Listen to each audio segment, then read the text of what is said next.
Seja bem-vindo ao MDA, coloque seu fone de ouvido e viaje com a gente no mundo dos animes.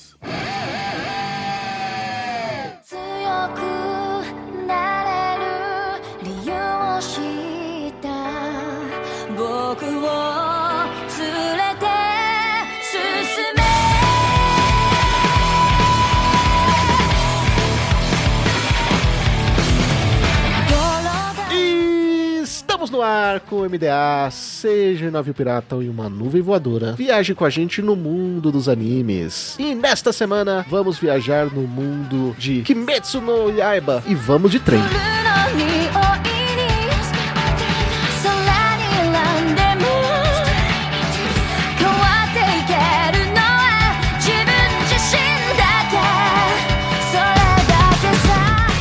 Eu sou o Raul e segue o pai. Eu sou o Guizão Voador e hoje eu tô aqui pra defender Kimetsu no Yaiba, hein? Ah, amigo. Fala, rapaziada, aqui é o Valente. E eu não preciso falar minha abertura porque vocês já sabem, né? Desce o barulhinho de dinheiro. Hello, gente.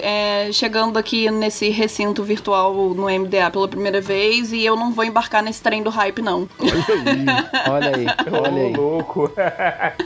Aí eu faço aquela pergunta, será que o trem tem tanto hype assim? A gente vai saber após os e-mails.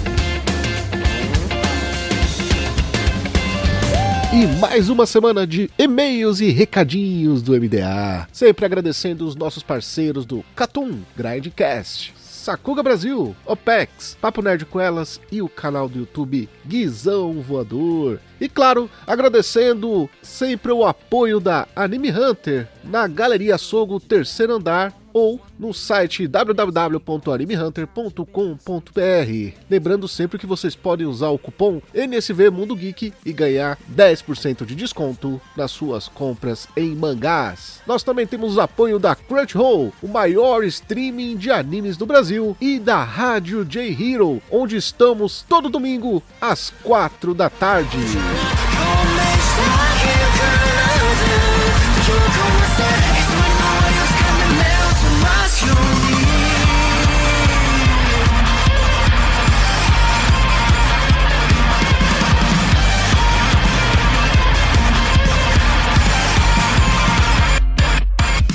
E voltamos para os dados técnicos de Demon Slayer Mugen Train, o filme. Porque sim. Incrível. Não só que é engraçado, quando ele veio pro cinema, ele veio como Demon Slayer Trem Infinito. Uhum. Agora eles mudaram, tiraram o Trem Infinito, agora o nome oficial pro Brasil é Demon Slayer Mugen Train, o filme. Aquele cliente é foda, né, cara? Eu ia perguntar, quem distribuiu pro cinema foi a mesma pessoa que trouxe pra streaming? A mesma companhia, alguma coisa do tipo? A distribuidora é a Aniplex, né? A gente tem que levar em conta que esse tipo de coisa é totalmente fragmentado, né? Às vezes vai pro cinema com uma abordagem que fique mais fácil das pessoas entenderem e, de repente, tipo, a distribuição em plataformas fica diferente pelo mesmo quesito, sabe? Então, às vezes não, né? 90% das vezes é pedido do cliente, então certamente isso deve ter sido... Pode ser também, cara, porque é um público mais especializado, né? Exatamente. Vai pra plataforma, inclusive, da própria Funimation, né? É o público que já gosta de animes, né? Agora, cinema é mais aberto, né? É verdade. Típica mãe que passa ali, por mais que a gente esteja no meio de uma pandemia. Olha lá, tem desenho, sabe? Aí a pessoa vai ver. Só que o nome original é Kimetsu no Yaiba Kyodai no Kizuna. Meus parabéns, passou no teste de dublagem. Contrata nós, não contrata não, que eu não tenho talento pra isso, mas gostaria, mas não. Talento nada, é muito estudo, isso sim. Se fosse só talento, puta que pariu. Quem sabe um dia, né? Quem sabe um dia. Então, eu não tenho nem o estudo, imagina o talento, entendeu? É ralar muito o joelho, brincadeira, isso aí ficou duplo sentido. Credo, que delícia. É ralar a voz, né, gente? Gênero, ação, aventura e fantasia. Tem algumas datas de estreia aí, né? Em 16 de outubro de 2020 ele estreou no Japão. Dia 13 de maio de 2021 ele estreou nos cinemas brasileiros, no auge de uma pandemia. Eu quero deixar isso bem claro. Sim. Né? Exatamente. Uhum. E 13 de agosto de 2021, estreou na Funimation. Inclusive, já datando esse podcast, estamos gravando um dia após o lançamento. Inclusive, posso dar um exposed? Não é bem um exposed, é mais um puxão de orelha. Que medo, gente. Não, é tipo assim, paz, sabe? Mas é porque isso era meio que premeditado, sabe? Foi o que eu falo. A gente, lá no Mega, a gente teve a oportunidade de fazer uma entrevista com o Asa. Saiu, se não me engano, dia 12 ou dia 13 de dezembro do ano passado, né? De 2020. E óbvio que eles não podiam falar abertamente que o filme viria pra plataforma da Funimation. Então eu dei um jeito de, tipo, sabe, meio que driblar a pergunta falando assim, olha, vocês pretendem trazer, né, os filmes que geralmente saem nas plataformas aí dos Estados Unidos e tal, pro Brasil também? E ele falou, cara, ele não falou cara, né, tem toda uma resposta bonitinha lá que ele falou, mas resumindo, ele falou, você basicamente tá falando o que é o futuro, sabe? Tipo, você tá prevendo o óbvio, é tipo isso. Então, assim, a gente levando em conta que é um filme super necessário pra continuação do anime, sabe? Isso era meio que óbvio, mas eu não entendi o hype que todo mundo fez pra incentivando o povo a ir pro cinema, ou deixando de se impor e falando pras pessoas não irem pro cinema, porque realmente era uma coisa totalmente descontrolada, Covid batendo aí em todas as portas, então assim, era uma coisa que as pessoas ficaram aflitas a troco de nada, né? E pior, né? A gente acabou criando uma, entre aspas, guerras na internet, porque parte dos criadores de conteúdo estavam lá falando pro público ir pro cinema assistir o filme, e outra parte tá falando que você tá maluco, né? Não, e você sabe o que mais me incomoda nisso tudo? É o criador de conteúdo que levanta a bandeira branca, porque ele não quer criar treta. Ele não quer, não é impor a sua posição, mas ele não deixa claro o que ele pensa. Então, assim, ele não fala nem pra você não ir, ou ele também não fala nem pra você ir. Ele só fala, tô falando do filme aqui, sabe? Vocês vão aparecer? Entende? Então, eu acho que isso realmente me incomoda, porque fica naquela de, me deem a opinião de vocês, sendo que o único argumento ali possível era, por favor, não vão ao cinema agora. Estamos no auge de uma pandemia, sabe? Ponto. Eu vou te falar, normalmente, quando o filme é de anime, independente do sucesso dele, ele vem pro cinema brasileiro, ele não tem um público gigante. Sim. Sim, é extremamente nichado. Então, normalmente, eles não vão fazer caminhões de dinheiro e é extremamente necessário ser soltado no cinema brasileiro. Principalmente porque chega geralmente só pros polos aqui, centro-oeste e coisa do tipo. São Paulo, Rio de Janeiro, talvez Minas, talvez um pouco mais pro sul. Norte é muito difícil chegar as coisas, norte e nordeste. Então já é um número muito reduzido. E ainda mais com um nicho muito grande que é o anime, cara, na minha opinião, tiro no pé. Colocar todo mundo em risco a troco de nada, né, cara? Exatamente. Não a troco de nada, mas é que o resultado não seria o resultado que teve no Japão. E sem levar em conta que, assim, estamos vendo os casos de Covid aumentando no Japão, né? Até por causa das Olimpíadas. Então, assim, você pode ter certeza que o filme de Demon Slayer foi um grande vetor pra isso. É só ver a bilheteria, né? E não só isso também, a gente já meio que sabia que ia sair pra streaming em algum momento. Exato, exatamente isso. Por causa que ele é continuação da história. Ele precisa sair em streaming, ponto. Exatamente. E não só isso, a partir do momento que eles anunciam uma segunda temporada do anime, claramente esse filme tem que aparecer, porque o filme é continuação direta da obra. É tipo isso. Né? Então ele teria que chegar, é óbvio. E sobre o que a Thay tinha comentado de bandeira branca, é aquele negócio, né? Se você não fala que vai, e que não vai, mas você tá fazendo propaganda desse filme, você tá deixando sua opinião muito clara. Com certeza. E assim, é o criador de conteúdo que faz o público, entende? Se o criador de conteúdo, desde o início, expressa a sua opinião, você já afasta quem é contra. O máximo que vai aparecer vai ser alguns haters ali, mas só que é basicamente o criador de conteúdo que faz o público dele. Então, assim, pra mim, eu como criadora de conteúdo, né, o meu lado profissional como criadora de conteúdo, eu enxergo assim. Eu falo de Kimetsu no canal, né, então, assim, eu confesso que eu queria muito ter assistido no cinema. Eu acho que a experiência, pra mim que sou fã da obra, acho que todo mundo sabe, ia ser única. Mas também como profissional de saúde, como uma pessoa que tá vendo a situação, eu acabei não assistindo, né. Como pessoa sensata. E também acabei não criando conteúdo nenhum do filme, porque, querendo ou não, ia ser uma forma aí de incentivar o pessoal aí, né. Em um vídeo meu antigo eu cheguei até a comentar, isso foi lá em dezembro, eu acho, ou janeiro, acho que foi janeiro. Falei, gente, o filme tá aí, provavelmente vai demorar pra chegar aqui, mas eu acho que a gente não vai conseguir assistir no cinema, né. Apareceram algumas pessoas reclamando, me contestando, né, e tudo mais, apareceram, mas não tem o que fazer. fazer? A gente tá no meio de uma pandemia, morrendo Deixa eu te fazer uma pergunta. Tua consciência tá limpa? extremamente. Então pronto, acabou, entendeu? Saúde em primeiro lugar. Eu amo Kimetsu, eu queria muito ter tido essa experiência, mas não deu pra ter. Agora eu posso ter, entendeu? O filme saiu oficialmente no Brasil essa semana. Agora eu me sinto confortável pra falar, pra escrever conteúdo, porque mesmo lendo mangá, mesmo conhecendo, mesmo a gente sabe, conseguiria ir criar conteúdo sem ir no cinema, né? Não, eu preferi esperar porque eu acho que como criador dessa obra, se eu tivesse falando, eu estaria assim incentivando o pessoal a ir no cinema, que não era o caso. Você instiga o teu público, né? Você acaba instigando o teu público, então é super sobre isso. Você também não precisa ficar tão triste que você não teve essa oportunidade, porque pode ter certeza que graças a Kimetsu no Yaiba você vai ter várias, tá ligado? Exato, e você também economizou dinheiro. Também. Eu achei que você ia falar mal do filme, eu já estava chorando. Calma, ainda não. Falei, pronto, já veio o primeiro soco. This is not even my final form, pô. Último Weapon, já. O estúdio é o Furtable, né? Que é o estúdio de Kara no Kyokai, Fate Zero e Fate Stay Night. Sonegador de impostos. Olha, mentira não é. Não, a gente não pode mentir, gente. Assim, compromisso com a verdade. Compromisso com a verdade. O diretor é o Haru Sotozaki. Ele dirigiu Tales of Zestiria e ele foi diretor-chefe de animação de Shin Hokuto no Ken, Valente. Olha aí. A fonte do filme é um arco do mangá, que foi concluído em 23 volumes, que é um shonenzão. O arco do filme, ele tá entre os capítulos 53 e 70 do mangá. Olha aí, ó, nossa equipe de pauteiros foi atrás. O autor é o Kiyoharu Gotouge e a editora no Japão, Shueisha, na revista Weekly Shonen Jump. No Brasil, tá sendo publicado pela Panini. Gui, você que é o main specialist. Fanboy. O fanboy. É o fanboy, vai, fanboy, brilha. Já começou as agressões aqui, gente. Conta pra gente a sinopse do filme. Então vamos lá, é uma honra estar lendo essa sinopse. Obrigado pela oportunidade, Raul. Caro presidente, é uma honra estar aqui.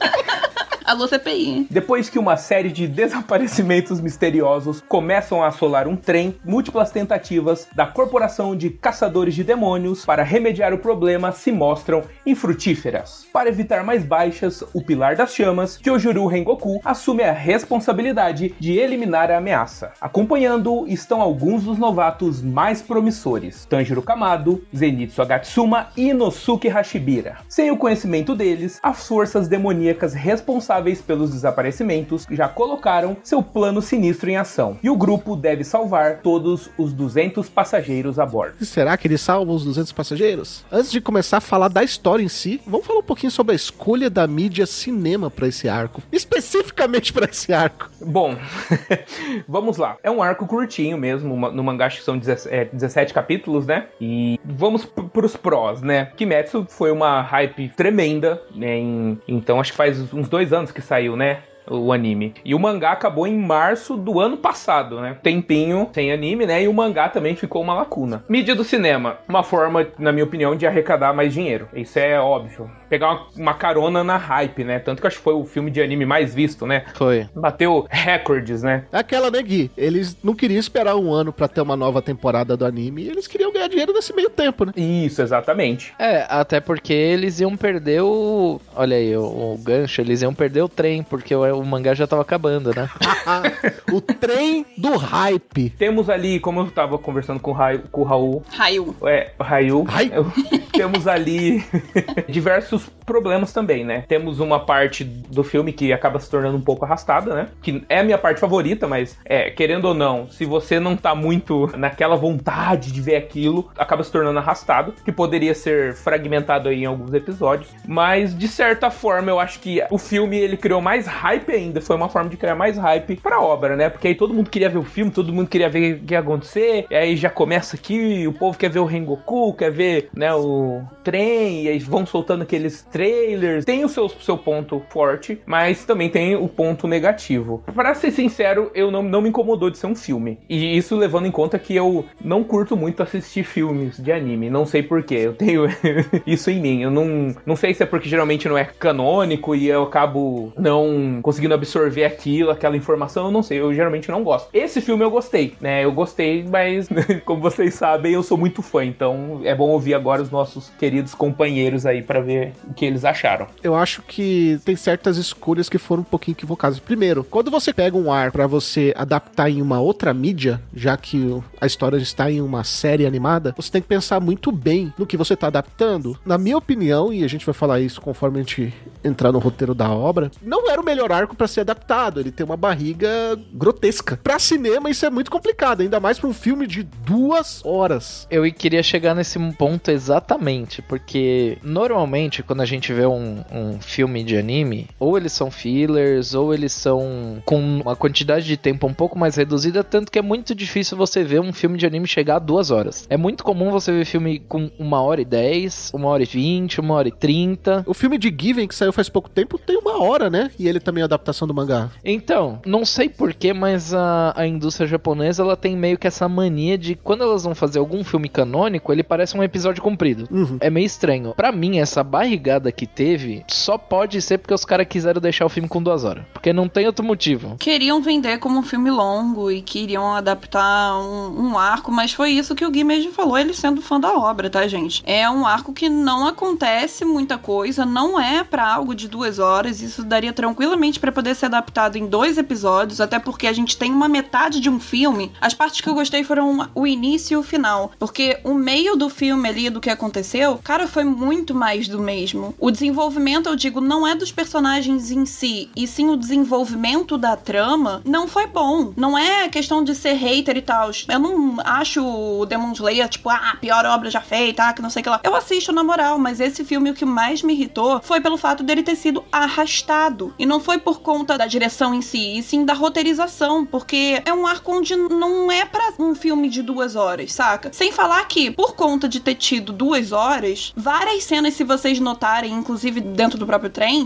tem muita falta de continuidade, né? Tipo, o que é isso? A falta de continuidade, por exemplo, um personagem tá sentado ali e outro tá sentado à direita dele, corta depois pra uma cena que dá um zoom in na cara de alguém e depois sai de novo. A gente não viu a movimentação do personagem indo pra aquele outro canto, ou de repente de tipo, ele tá com o braço pra cima e do nada ele tá com o braço levantado, sabe? Não que isso atrapalhe a experiência como um todo, mas é falta de continuidade. Não é necessário realmente um filme, pra mim isso não deveria ter sido adaptado como um filme, mas é o óbvio, né? Foi a forma mais fácil de arrecadação, mais imediata, porque a gente sabe que a Ufotable, inclusive, tava enfrentando esses problemas de sonegação de imposto, né? Que isso tava estourando, inclusive, no talo, na época que tava saindo lá no Japão, em outubro de 2020, né, Raul? Se eu não me engano. Isso. Então, assim, foi quando literalmente começou a pipocar toda essa polêmica e, óbvio, que a forma mais fácil e mais imediata de arrecadação de dinheiro, aproveitando, né, o hypezinho do trem, literalmente, foi tacar um filme no cinema. Porque a gente vê um arco que é um arco de virada, porque acontece bem uma coisa muito importante ao final. A gente não ficou tipo, tá, nossa, isso seria impossível de inserir em 2 episódios. Inclusive, foi o oposto. A gente ficou com essa sensação que sim, daria tranquilamente pra poder inserir isso em 2 episódios. Ficou muito longo, principalmente o sonho do próprio Tanjiro ficou um pouquinho exagerado, tanto que não teve espaço direito pro sonho dos outros personagens. O sonho do Hachira lá, eu até concordo que seja mais longo, porque praticamente ele é o protagonista desse arco. A gente precisa criar empatia. Eu acho que nesse quesito dele, o dele não foi nem meu problema principal, até porque a gente precisava criar uma empatia com o personagem, em 2 horas, inclusive, deveriam ter investido mais nele, pra gente, inclusive, ter mais impacto pelo que aconteceu no final. Concordo. Pra mim, o problema é realmente a mídia, porque é um arco muito mais filosófico. A gente pega, vamos esquecer a segunda parte, vamos pegar só o vilão emu, vamos tirar o ato final. A gente tem um começo que ele vai dando a dica que alguém vai morrer. Sim. Né, porque já começa numa lápide. Aí você tem uma história muito mais filosófica, que é aquela questão de não fique preso ao passado, ou não fique preso ao que você gostaria de ter. Siga em frente, né? Eu acho que os personagens falam muito sobre seguir em frente. É um arco bem filosófico. E quando você pega um arco desse, seria muito mais bacana você dividir ele em episódios, porque ele fica menos cansativo. Ah, mas se fosse em episódios, sei lá, ele poderia ter editado da mesma forma e ter 5 episódios. Porém, seriam episódios semanais. Seria muito menos cansativo. Sabe o que eu penso também? Que, tipo, esse filme foi muito faca de 2 gumes. Por exemplo, quem já não gostava tanto de Demon Slayer, talvez tenha saído, talvez não, certamente tenha saído mais bolado ainda, com mais raiva da obra ainda, por basicamente ter sido um filme de 2 horas, onde a gente tem cenas centrais que realmente importam para o plot no início e no final. Quem já era hater da obra por ser hater, ganhou uma arma, né? Literalmente deu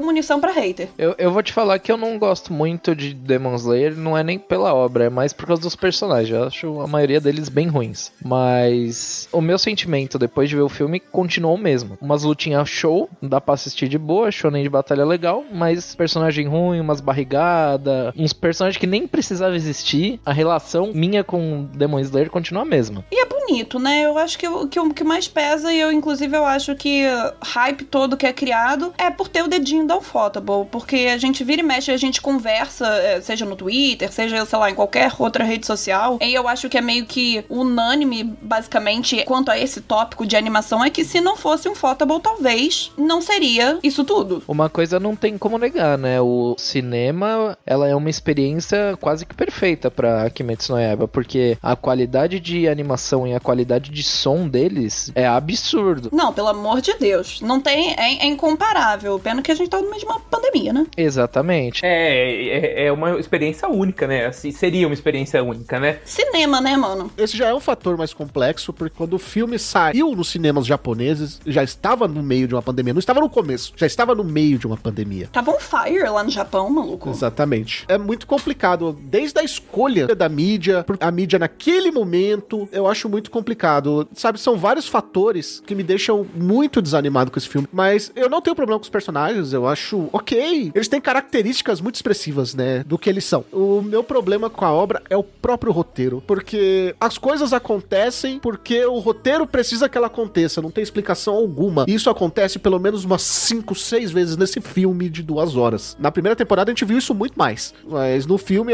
aconteceu umas 5, 6 vezes, assim, mudanças que... Aconteceu isso aqui porque o roteiro precisava desse personagem ali naquele momento, mas não tem explicação por que aconteceu. Inclusive, isso foi uma das faltas de continuidade que eu citei há uns minutos atrás, foi por causa disso. Claramente, o filme precisava caminhar, né, e do nada, tipo, a gente tinha um corte brusco, onde a gente não tinha uma cena contínua, tipo assim, cenas fora de luta. Putz, falta de continuidade, ele cantou, torou, literalmente. E isso foi uma das coisas que, sabe, me incomodou um pouco, porque às vezes, quando a pessoa vai muito hypada ou é muito negócio, a gente, como fã no geral, né, quando a gente vê as nossas obras que a gente mais gosta, a gente acaba vendo também com outros olhos, aí depois a gente tem que parar e rever de novo, né, pra poder digerir aquilo melhor. Mas o meu principal problema com Demon Slayer, não, sabe, eu acho um anime super ok, mas é aquilo, eu não vejo nada de muito inovador, e não que todo anime precise ser inovador. Tem anime que não é nem um pouco inovador, mas o roteiro te cativa, sabe? Ele tem aquela essência que prende o espectador. Eu acho que o Demon Slayer, tipo, ok. Inclusive, eu acho um anime que se não tivesse o dedo do Ufotable, eu talvez teria abandonado. É porque é um show de imagens, literalmente. Quer queira, quer não, o autor, ele tem umas criatividades, umas ideias muito boas. Principalmente questão de character design, eu acho que ele manda muito bem. E com o Ufotable character design, com uma coisa linda de animação, aí fica fácil, né? Exato. Entregou ali, vai sair tudo Mona Lisa, entende? Então, a margem de erro quanto à animação ali é pequena. Porque você já sabe que você vai ver algo bonito, algo que realmente pra apreciar, que seria realmente bom pra poder ver no cinema. Mas, quanto isso, o roteiro deixa a desejar, né? Eu concordo muito com o que o Valente falou. O mangaka de Kimetsu, ele tem umas ideias muito boas, ele tem umas paradas extremamente filosóficas. O filme mesmo tem uma filosofia dentro do filme que é maravilhosa. Só que você pega o mangá inteiro de Kimetsu, você pega o filme como um grande exemplo disso, é aquela pessoa que ele tem boas ideias, só que ele não consegue colocar isso no papel. E quando ele coloca isso no papel, fica faltando um pedaço, sabe? Ele não consegue fazer um roteiro. Ele sabe exatamente qual é o começo e qual é o fim que ele quer chegar. Mas o problema é ele fazer o meio, né? O desenvolvimento. É exatamente, o desenvolvimento do começo ao fim. Porque sempre tem buracos. E isso é em todos os arcos de Kimetsu que eu vi até então. Isso que o Raul falou realmente é verdade. A obra, eu já falei 100 vezes que eu sou fã, mas tem muito buraco. Isso talvez porque é uma obra que tem muitos arcos e só, tipo, são 205 capítulos, né? Então é muito pouco espaço ali, né, pra preencher. A obra acabou tudo. Eu não tenho resposta até hoje. Algumas, não vou falar e dar exemplo pra não dar spoiler pra quem tá ouvindo, mas tem muitos pontos da história, explicações. Eu sou o cara que gosta de saber tudo, sabe? Eu gosto de entrar no universo. Eu sou um cara apaixonado por universos. Então eu estudei tudo que eu podia sobre respiração, reli tudo que tinha, todas as referências, reli sobre a origem dos Onis, técnica de sangue, né, o Kekijutsu. Então, às vezes, né, nessa busca minha aí por conhecer aquele universo e como ele funciona, tem muita muita coisa que eu não tenho resposta. Tem muita coisa, assim, que ficou meio no ar. O meu principal problema é que isso não foi... Quando o autor faz isso intencionalmente, a gente percebe que isso realmente foi intencional ao chegar ao final de uma obra. Que você fica com aquilo, te leva a pensar, você reflete, você fica...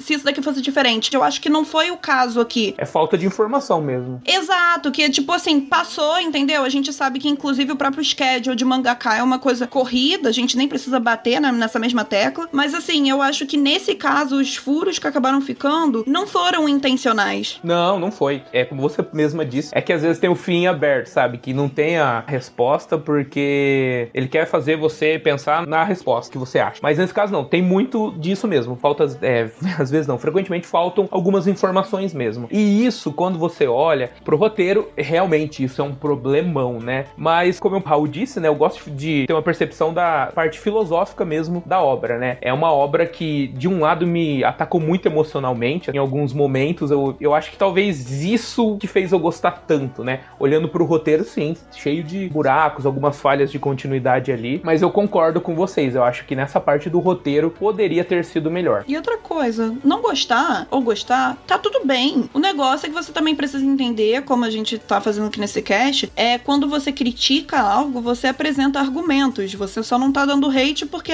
na minha cabeça eu não gosto. A gente tá exemplificando aqui pontos que a gente não gosta, ou que o Gui gosta, por exemplo, e apresentando os pontos do porquê que isso é favorável pra ele, ou porquê que isso não é favorável pra ele. Até porque é uma obra feita por pessoas. Então não adianta você ir no seu Twitter e xingar Deus e o planeta Terra, entendeu? Porque isso não é crítica, isso é hate. E eu acho que, tipo assim, tá tudo bem você não gostar e tá tudo bem você gostar, mas agora, vamos respeitar, né, galera? Você não precisa atacar a pessoa porque a pessoa fez uma crítica que de repente você não engoliu aquilo bem e você vai atacar a pessoa. Pelo amor de Deus, amadureçam, sabe? Bom, vamos começar a entrar na história, né? Como o Gui explicou muito bem, os nossos meninos foram chamados aí pra ajudar um Hashira numa missão num trem, né? As pessoas andaram sumindo, eles mandaram gente pra lá, as pessoas continuaram desaparecendo e de repente a gente descobre que tem um grande mal nesse trem aí. Eu gosto muito da ideia do vilão. Eu gosto do poder do vilão, de como ele é construído. Eu só não gosto de como ele é desenvolvido em si. Ele é um cara que tem um poder totalmente diferente. Ele bota a pessoa pra dormir e ele cria praticamente um exército com isso, porque ele dá o que a pessoa quer, só que em sonho, né? Ele faz a pessoa ter sonhos perfeitos, sonhos bons, e nisso ele vai e se alimenta dessas pessoas. Eu gosto muito da construção do personagem. Aí você vai lá e cria um roteiro pra ele, e aí a coisa pega, né?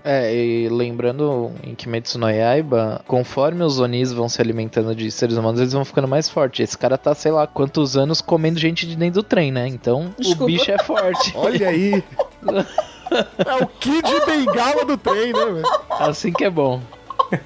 Meu Deus, ficou muito fora de contexto. Dentro do trem, caralho. Eu tava controlado, Thaís. Ai, gente, vai. Continua. Só fazendo um adendo. O Enmo, né, ele tá recentemente no trem. Ele aparece na primeira temporada. Na cena que o Muzan chama todos os luas inferiores. E aí ele vai massacrando um por um. E o Enmo acaba mostrando devoção por ele. Aí ele dá o sangue pro Enmo. Então ele aparece já ali no... Deve ser próximo do episódio 25 ou 26, se eu não me engano. E o Enmo, né, ele recebe o sangue do Muzan. E, assim, eu gostei muito dele. Eu não vi dublado, eu assisti legendado. E eu gostei muito da voz, do tom dele, da presença. Mas eu acho também que é um personagem com motivação muito vazia. Ficou legal, estiloso, uma técnica fantástica. Motivação zero, sabe?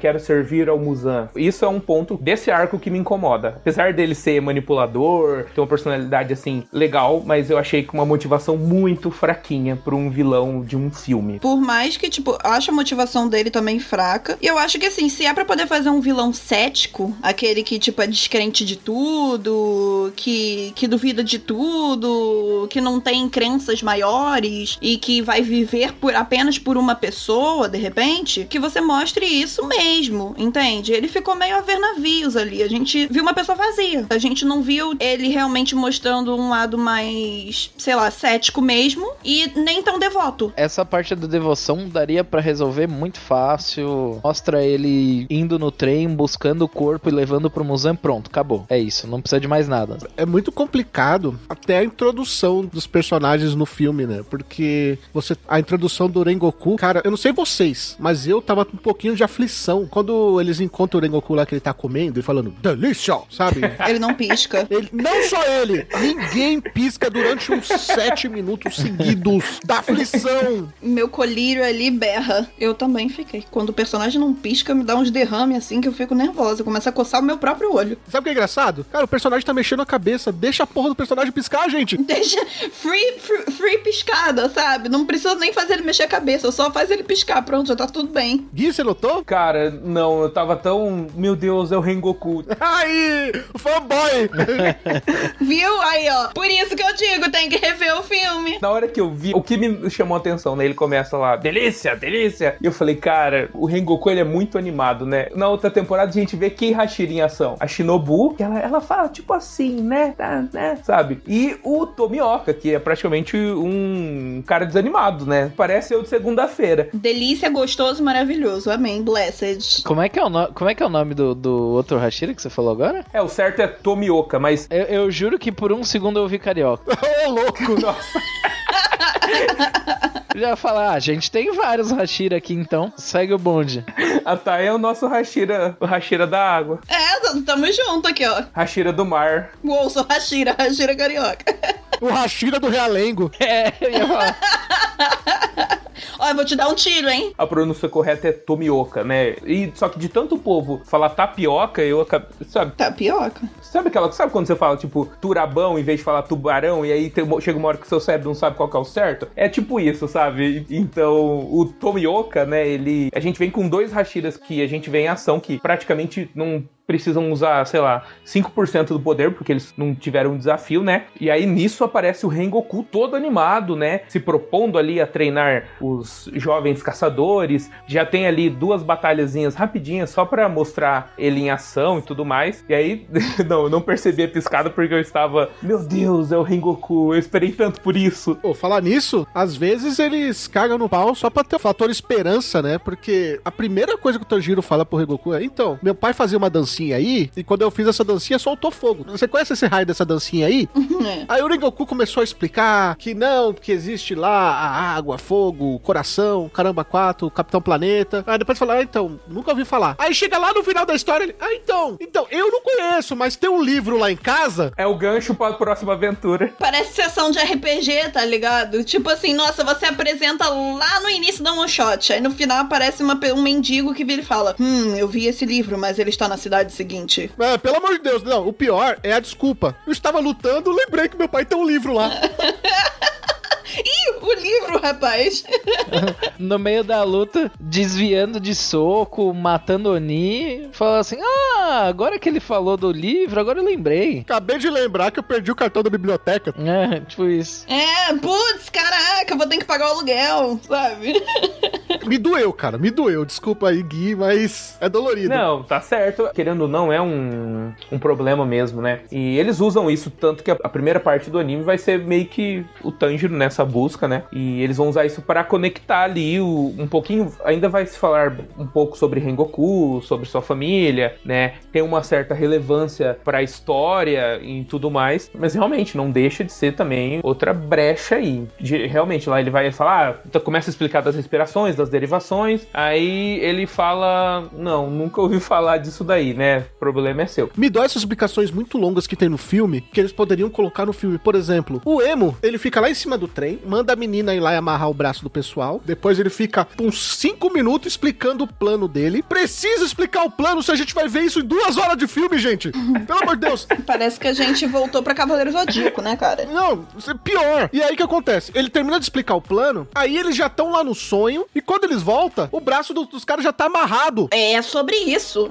Desculpa, eu vou repetir de novo. A falta de continuidade nesse filme me deu derrame. Entendeu? E é coisa que às vezes quando a gente tá muito emocionado com alguma coisa que de repente a gente gosta, passa batido, sabe? Sim, passou totalmente batido essa falta. Por exemplo, agora que você falou, é realmente, a mãozinha passa a missão para os humanos, e aí quando você volta já tá ali com eles amarrados, né? Eu acho que, se eu não me engano, tem uma cena só que fala, cuidado para não relar. Ele fala assim, eu criei umas cordas aí que vai fazer eles dormirem, saírem, e você vai poder entrar no corpo deles e não sei o que, ó, só toma cuidado na hora de amarrar. Beleza. Do mesmo jeito que eu tô criticando, tem uma cena que eu acho que foi muito inteligente. Por exemplo, a gente tem os 2 Onis que aparecem no trem. Depois que aparecem esses 2 Onis, chega o maquinista pedindo pro Emo colocar ele pra dormir, que ele já tinha feito a missão, colocar eles pra dormir quando ele foi lá olhar o bilhete, né? Ou seja, aqueles 2 Onis que apareceram são sonhos. Eles não estavam no trem, eram sonhos dos personagens, entendeu? Ele não tinha aqueles Onis dentro do trem, porque o maquinista, ele foi lá, colocou eles pra dormir, mostrou a mãozinha lá escondido, né? Na miúda, na hora que ele foi lá e carimbou os bilhetinhos. Primeiro eles tiveram um sonho que tinha 2 Onis lá e que o Rengoku foi lá e matou os 2 rapidamente. E depois eles foram pros seus sonhos separados. O que é meio estranho, né? Porque pelo menos eu não lembro dele ter explicado o poder de, tipo, o sonho é o quê? Um sonho compartilhado? Não, então, mas ele coloca o sonho que ele quiser na pessoa. Ele consegue criar um sonho, o Kekijutsu do Eno, né? Ele cria um sonho pra aquela pessoa, mas aquele sonho ele é limitado por uma, vamos dizer assim, uma área. Ah, né? entendi. Então é como se ele criasse, sei lá, Ataque em área. 30 fits. Então, dentro daquela área, ele que escolhe as regras, e é isso. Isso, né? E aí ele geralmente cria algo que a pessoa idealiza na cabeça, né? E depois ele gosta de, vamos dizer assim, quebrar essa sensação boa pra ver o terror nelas. Mas eu vou falar um negócio, essa parte do sonho e tudo mais, apesar dela ser uma barrigada, ela tem um ponto bom, que é transformar o Zenitsu na melhor versão dele, que é quando ele tá dormindo. Por causa que, na minha opinião, ele de longe é um personagem, o pior personagem de Kimetsu. Aham. Agora, com ele dormindo é outra coisa, né? Porque ele só luta dormindo. E a luta dele é estilosa pra caramba, então... Só que tem uma coisa, né? Por alguns segundos, a Nezuquinho lá ficou balançada, né? Não, é bonito de ver. Eu prefiro pensar que a Nezuko não existe. Vai ter gente ameaçando, hein? Aí Kimetsu fica melhor pra mim. Não, cara, se você parar pra pensar que a Nezuko tava protegendo o trem sozinha, enquanto os caras estavam tudo dormindo lá, ela cortando as paradas sozinha, aí quando ela ia se lascar, aí aparece, né, Mas é isso que um bom Golden Retriever faz, né, velho? Porque a Nezuko não passa de um Golden Retriever. Assim, nada contra Goldens, mas só que 2 Goldens já tentaram atacar o meu cachorro. Meu cachorro é um pastor. Então, assim... Mas a Nezuko, como um bom Golden Retriever, tava cuidando do seu dono, né? Ela ficou balançadinha, né? Quando ele chegou e protegeu ela e fez aquela pose, né? Ela fez aí de repente o cara vai lá e começa a babar. É, tipo isso. Aí do nada ele torce a cabeça e começa a babar porque ele tava dormindo, tá ligado? Ai, gente, assim... De verdade, é anime que me pega mesmo desde o início, eu consigo dar umas risadinhas, sabe? Tipo, com algumas cenas até mais bestas possíveis, assim. Mas não é muito o caso de Kimetsu, de verdade. Eu não... Tipo assim, tem gente que acha a graça e eu fico, tipo, sabe? É só mais uma brincadeira, sabe? Não, nem é.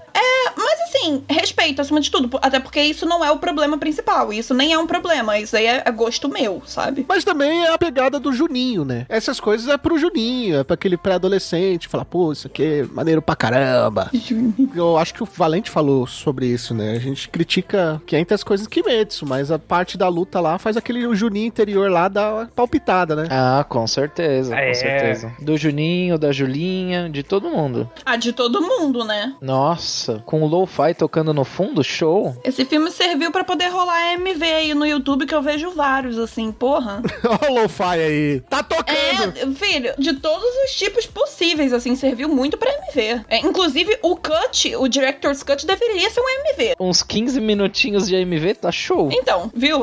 A gente acabou de resolver o problema. Raul pode acabar o cast. A gente fica com o lo-fi, vai ficar nice.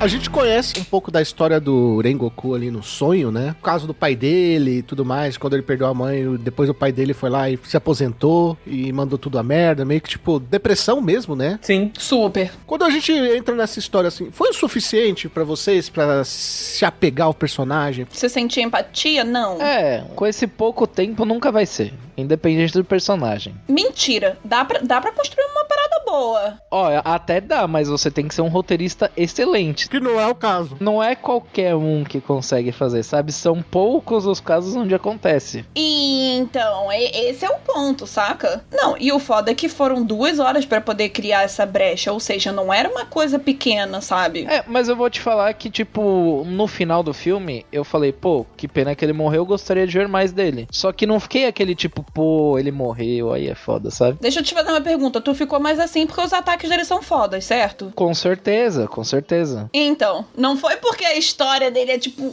caraca, putz, cara foda, sabe? E não só isso, tipo, eu já tenho noção, mesmo sem ler o mangá, eu já tenho noção que todos os Hashiras não vão aparecer o suficiente do que eles precisam aparecer, sabe? Eles são os Cavaleiros de Ouro. É os Cavaleiros de Ouro, pois é. É, então. Eu já sei que os caras da hora não vão aparecer o suficiente, então eu fico triste quando um deles vai embora. Se bobear, eu ficaria muito hypada se anunciassem, tipo, um spin-off, assim, de anime mesmo dos Hashiras. Aí eu ia ficar hypada. Ô, tá, e tem o Gaiden dos mangás. Tá saindo Gaiden de mangá de Hashira. Ótimo, adaptem isso aí, ó. Faz filme disso aí, pronto. Então, olha aí, ó. Vai ter o Soul of Hashira, né? É, o Lost Canvas do Hashira. Mas sobre o Rengoku, falando do mangá, né? Vamos esquecer as 2 horas do filme. Ele aparece muito pouco mesmo. Ele tem muito pouco tempo ali de história pra gente ver. Mas o Rengoku aí, ele acaba sendo muito citado, né? O Tanjiro sempre lembra dele. Ele vai ter uma memória que vai estar sempre ali com o Tanjiro, que fez parte do Rengoku. Não vou dar spoilers, né? Mas eu achei incrível. Então, assim, o Rengoku, ele acaba sendo muito citado e mostram a importância o Rengoku teve pros meninos, sabe? Pros 3. Principalmente pro amadurecimento deles, né? Nessa parte da história ainda, talvez o Tanjiro um pouco mais, mas o Inosuke e o Zenitsu estão muito, assim, pouco maduros na questão de personagem. E aí já começa a dar aquele tapa na cara dos personagens, né? Então, assim, eu acho que o Rengoku, ele tem mais um efeito ali pra alavancar o desenvolvimento dos personagens. Traumático, né? Evento traumático. Traumático. É que geralmente em Kimetsu a gente tá acostumado a ver, tipo assim, qual que é a história desse caçador? Nossa, entrou um Oni lá, matou a família inteira dele, só sobrou ele. O Rengoku não tem isso, né? O Rengoku vem de uma linhagem lá de Hashira. O pai dele é um Hashira que ficou com depressão, perdeu vontade de lutar, não queria que ele fosse Hashira, entendeu? Tem um irmãozinho dele lá que não é muito bom de luta e aí é isso. Ele luta por princípio, só por isso. Então não tem aquela empatia toda de, meu Deus, ele perdeu a família, igual a Shinobu, por exemplo, como mostra na primeira temporada. Mas assim, é isso. O Rengoku é um cara lá que luta pra proteger as pessoas porque ele tem essa convicção e eu vejo que ele teve mais uma importância filosófica mesmo do que tanto assim pro roteiro, né? Que a gente vê aquela luta com a casa, eu falo, a luta tava linda, mas eu tava ali apreciando as palavras do Rengoku, ele falando, a gente vai chegar nisso daqui a pouco no cast, mas assim, o Rengoku, ele é um cara que eu me apeguei muito, assim, não me apeguei, né, mas eu acho que teve um peso muito grande ali a situação, porque mostra um cara que tem potencial pra ser alguém fodão, e aí daqui, sei lá, 1h45 ele morreu. E morreu. No céu tempão. Você teve Valente, Não teve tempo suficiente pra eu gostar muito do personagem, mas eu vou te dizer que eu admiro muito o que ele deixou pro Futuros. Por mais que não tenha tido tanto tempo pra ele, a luta dele da hora pra caramba, e o final da luta dele, a lição que ele acabou deixando, se de fato melhorarem os personagens por causa disso, maravilha. Agora, se os personagens continuarem ruim do jeito que tá, aí é difícil, né? Engraçado que foi uma mensagem que todo mundo já tava dando o filme inteiro.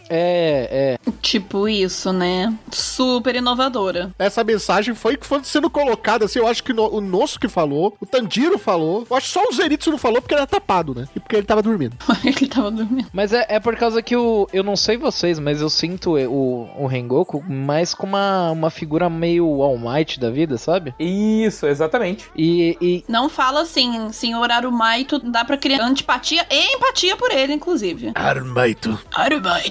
Mas o All Might, ele tem tempo de tela, né? O outro menino aí, coitado. Mas porra, teve 2 horas de tela, não desenvolveram porque foi isso mesmo.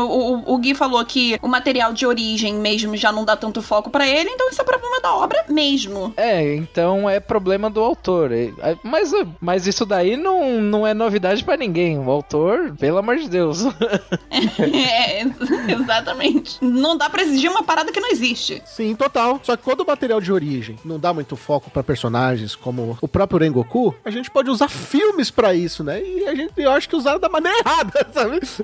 Ele já tem Gaiden, já não tem, Gui, ou ainda não? Tem o Gaiden dele já. Pois é. Então, será que não cabia ali colocar um flashback poderoso? Assim, dava, cara. Dá. Se ele quisesse, dava. O Gaiden dele, inclusive, saiu, acho que no mesmo dia que o filme, falando no Japão. No Brasil, eu, pelo menos até a última vez que eu tinha olhado, não tinha chegado o Gaiden aqui, né? O mangá já chegou. Anunciaram os Gaidens deles no Brasil? Acho que não, né? Não chegou. Até a última vez que eu tinha pesquisado, tô falando que eu não sei nesse exato momento se tem, né? Só, até onde eu sei, só tinha o mangá mesmo, né? Até o momento, a Panini não anunciou nada de Gaiden, não, até onde eu sei. Mas já tem, faz um bom tempo já. Foi antes do filme, saiu do Tomioka, né? E eu lembro que no filme saiu do Rengoku. A Panini tá fazendo mensal, logo tá acabando o mangá de Kimetsu, porque é 23 volumes, eu acho que eles já passaram 16, 17, se eu não me engano. Eu acho que tava no 18.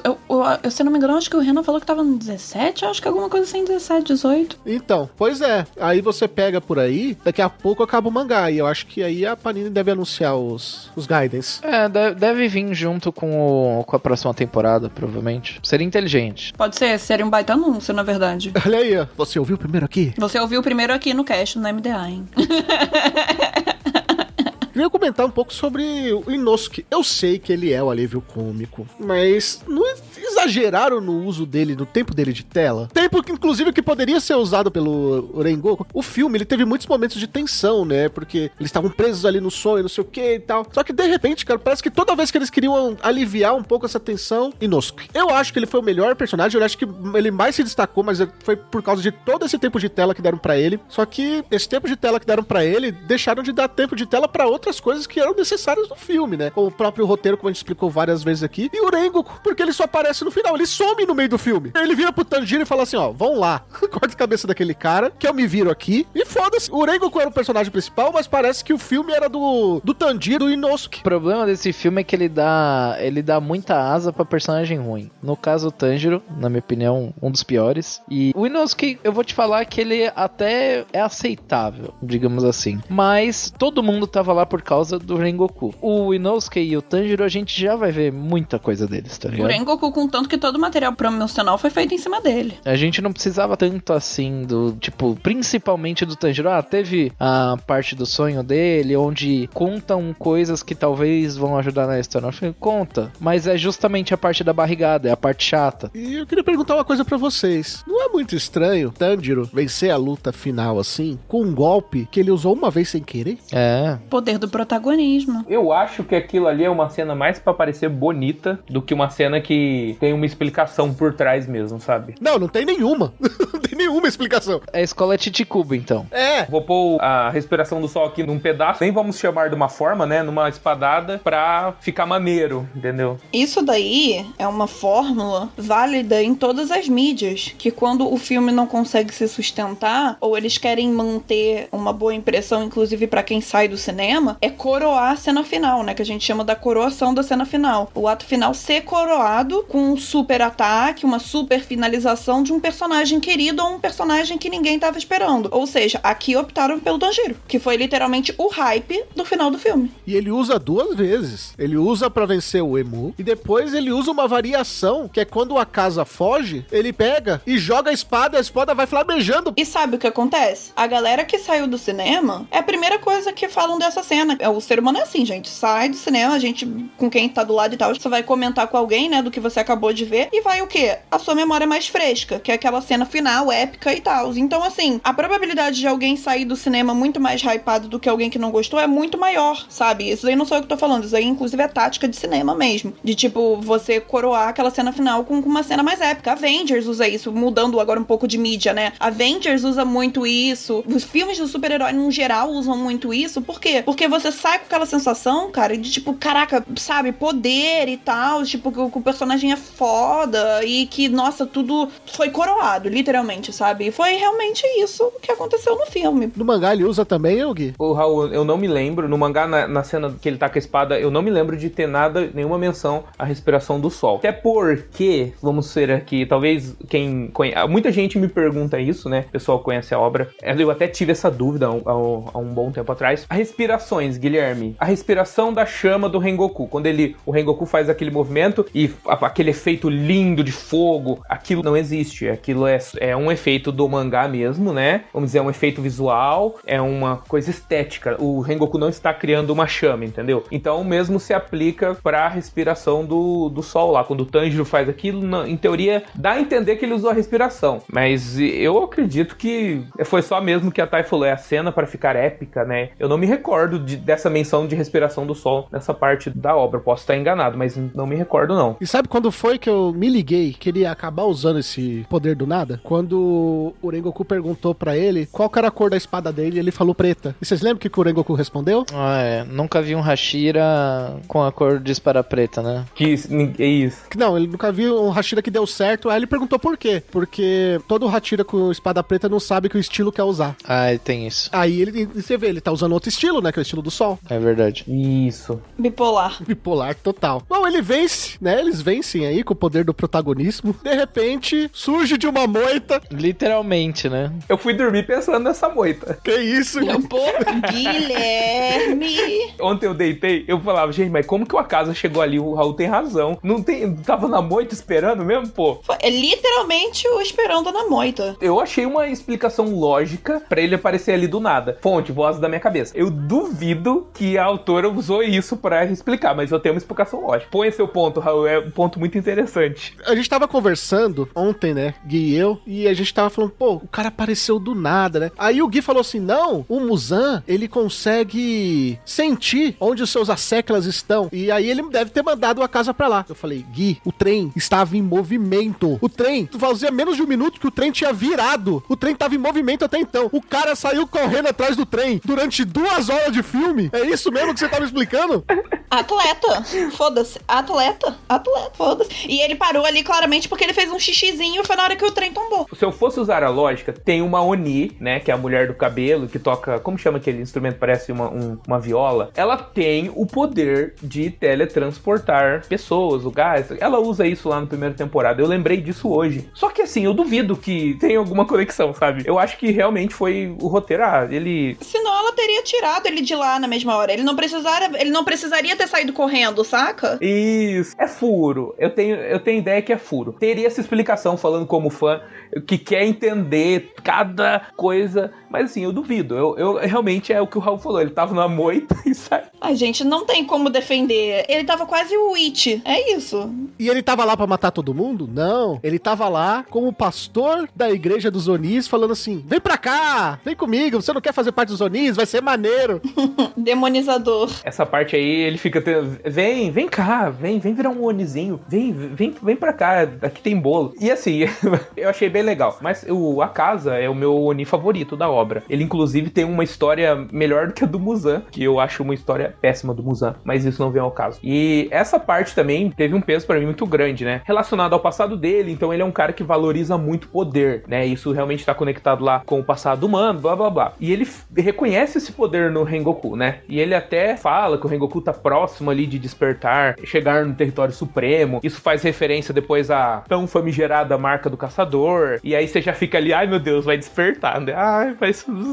Enfim, não, nada acontece feijoado. E é legal essa luta. Eu fiquei encantado com a batalha, com a animação, achei linda demais. Nossa, eu falo, cara, como que isso ficou bom, né? Voltando lá pro trem, a parte das carnes moídas lá dentro do trem, que lá eu via e falava, meu Deus, como que isso tá feio? Puta que pariu. Não, aquilo dele parecia, tipo, inclusive, sabe o que me recordou? Aquelas bolotas do Mineta que vai acumulando, sabe? Ficou muito feio. Isso eu tenho que falar, foi a parte grotesca, né? Ficou. Mas assim, aí a gente vê aquela luta, sabe? E o Akaza ali, luta de ideologia, né? O Rengoku é o cara que acha que os mais fracos existem e precisam ser protegidos. Já o Akaza acha que quem é mais fraco tem que ser esmagado e aquela coisa toda. Então eu fiquei mais fascinado ali com essa batalha aí, né? Dos dois, com essa diferença e também junto com a luta que foi incrivelmente bem animada. Isso foi mesmo, né? Eu acho que a única coisa que todos nós podemos concordar sobre a animação que ficou estranho foi os tentáculos em 3D, né? Fato. A luta foi bonita, gente. Isso daí ninguém é retardado, idiota, burro, sabe? Aquilo dali foi bonito e ponto, acabou. Não tem brecha pra poder falar mal daquilo. Não, isso você não pode falar da Ufotable,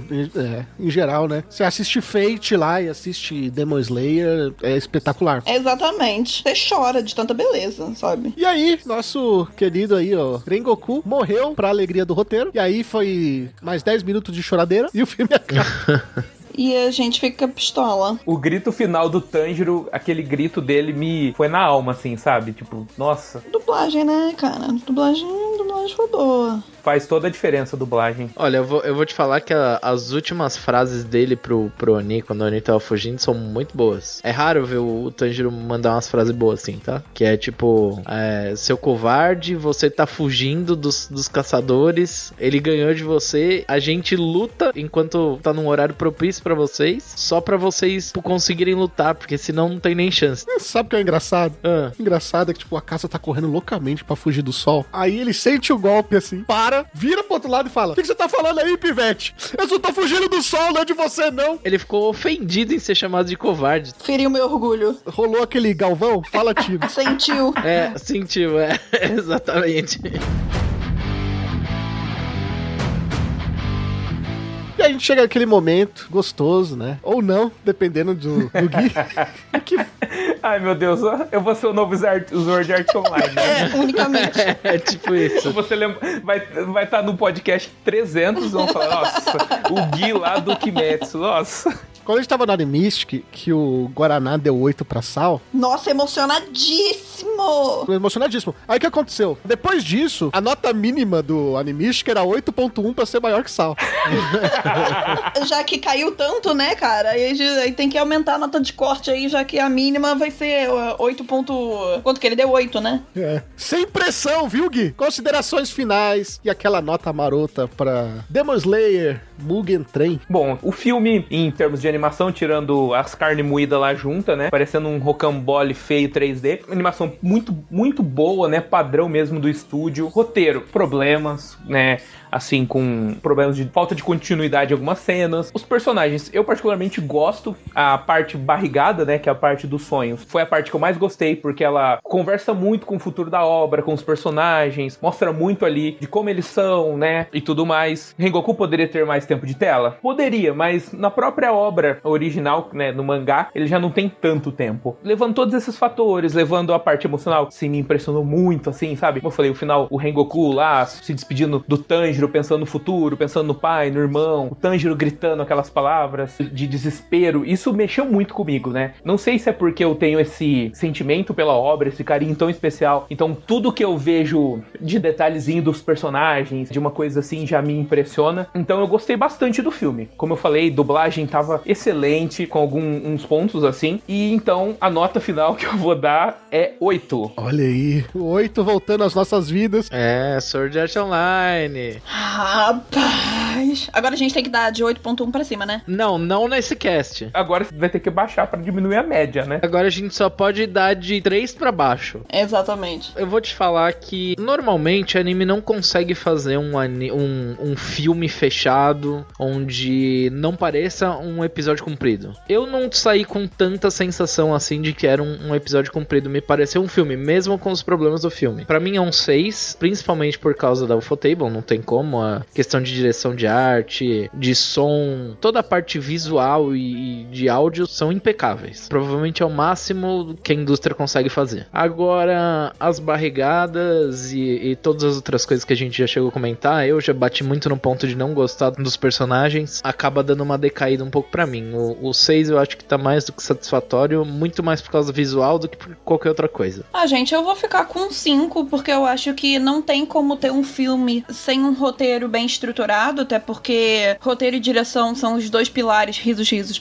principais da obra. Então, não há como ter um filme bom se o roteiro deixa a desejar. E, novamente, a gente tem um marketing de um filme onde foi todo feito em cima do Rengoku. Então, é simplesmente impossível dar, sei lá, um 8, um 9, pelo menos ao meu ver, onde a gente teve muito pouco tempo de tela. Por mais que isso seja, mas tá, isso é do mangá, no mangá não mostra. Então, isso é erro da obra estruturalmente falando, sabe? Mais um motivo pra não terem feito um filme e sim, né, tranquilamente deveria ter colocado isso em 2 episódios, 3 episódios, daria muito bem pra poder inserir os sonhos, principalmente do Tanjiro. Então, assim, infelizmente escolheram essa forma de divulgação por ser um retorno mais imediato no quesito financeiro e econômico, né, que a gente sabe disso. E bem ou mal o filme também acaba que vende mais, vende por si só, cria mais hype pra uma segunda temporada. Então, quem gostou vai ficar muito mais hypado, com o filme todo. Mas assim, pra não ser repetitiva, mas já sendo,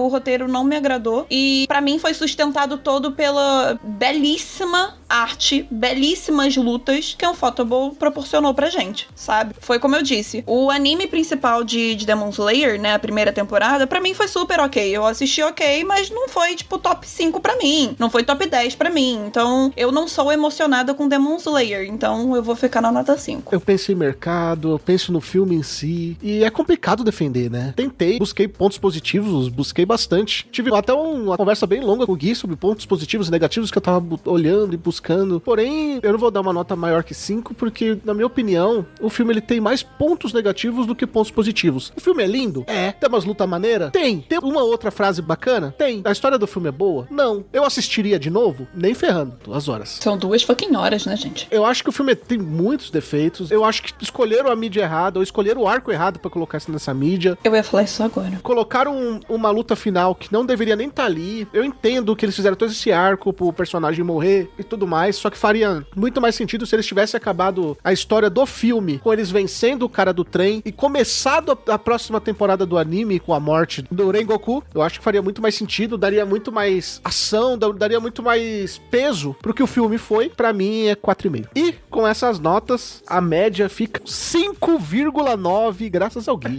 Olha aí. Desculpem. Assim, 5,9 eu acho ok, sabe? Eu acho aceitado uma nota geral aí pro filme, onde a gente apresentou pontos positivos, aos quais a gente teve que catar bastante, pontos negativos expressados, e aquilo, gente, sem dar hate, é opinião. A única coisa que a gente fez aqui foi estruturar as nossas opiniões. E falando em opinião, se você tá ouvindo esse podcast e tem alguma coisa pra falar, vai lá nos comentários do NSV Mundo Geek, no episódio onde a gente fala, né, sobre o filme, e comenta lá a sua opinião, por favor. Exatamente. Os comentários que estão no site a gente lê também nos e-mails. E, claro, se você quiser deixar um comentário mais extenso e tudo mais, você pode mandar pro e-mail pra gente no mda@nsvmundogeek.com.br. Se vocês ainda não conhecem, né, tem o site também da nossa queridíssima Thay, que veio aqui bater um papo com a gente sobre Kimetsu, né, Thay? Ai, gente, vocês podem me achar lá no Twitter também, que é THAI underline Spear, SPIERR, lá no Twitter, ou vocês também podem acompanhar lá o meu trampo no site www.omegascopio.com.br. Tem lá review, críticas de filmes, séries, animes. Vocês também encontram artigos semanais também, notícias diárias, porque que a gente trabalha até morrer, quase isso. Então fica aí o convite para quem quiser acessar também. A gente tem cast, a gente também upa vídeos lá na plataforma do YouTube, de vez em quando bate uns papos também lá na Twitch com o Mega Giro, então fica aí o convite pra quem quiser conhecer o nosso conteúdo. E é isso, obrigada aí pelo espaço, meninos, foi um prazer. O link do Omegascópio tá aqui na descrição. Nós ficamos por aqui, até o próximo episódio. Tchau. Sayonara, arigatou, koe no kagiri, kanashimi